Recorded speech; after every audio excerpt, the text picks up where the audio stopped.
Salinas joins us, the Guardian Angels founding member, senior director. You were telling me, Arnella, that you were working on this more than 40 years ago. Absolutely, absolutely. Well, the Guardian Angels started February 13th, 1979. And you were like 2 years old. I wish. Right. I wish.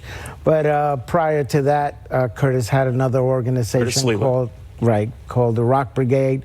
And he was able to influence teenagers to actually go out and pick up garbage from the streets and, you know, be proud of what it is we were doing. Many people loved us because now you have young people being productive.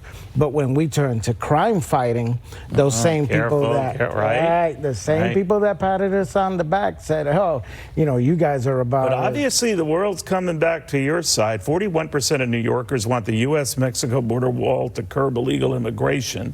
And even New York Mayor Eric Adams himself is criticizing and pointing the finger at the White House for not doing enough to deal with this. What do you make of this? That's a big change. Well, absolutely. And as far as Mayor Adams, I mean, he's not doing enough. Since 2014, the leadership in New York is non-existent. The mayors have been sleeping at the wheel.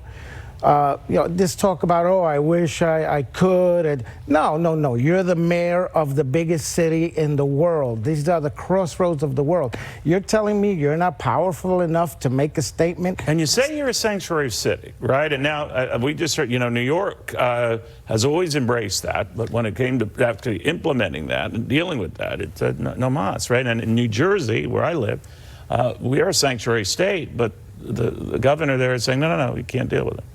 Exactly. What do you make of it? It takes somebody with intestinal fortitude, not to use the other phrase. It's a family show. Yes. To stand up and say, that's it. That's it. You know, we've done our piece. We're empathetic. We're sympathetic.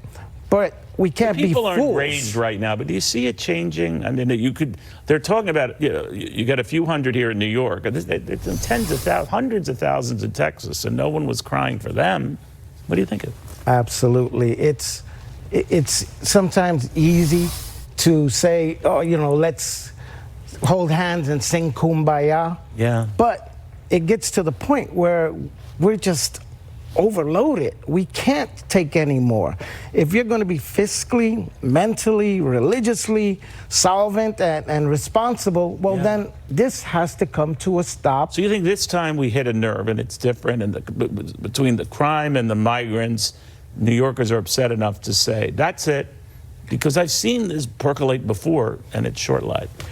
Exactly. If those who know New York history, when David Dinkins was our mayor, the only reason Rudy Giuliani got in is because the crime was just rampant. You're right. People could not take it anymore. All of a sudden, Democrats were voting for Republicans. And we need the Democrats. We don't hate Democrats. All right, well, Curtis Lee was tried for mayor. What about you? Oh, no. No politics for me. Absolutely not. I've been asked, and my resounding God bless you. No.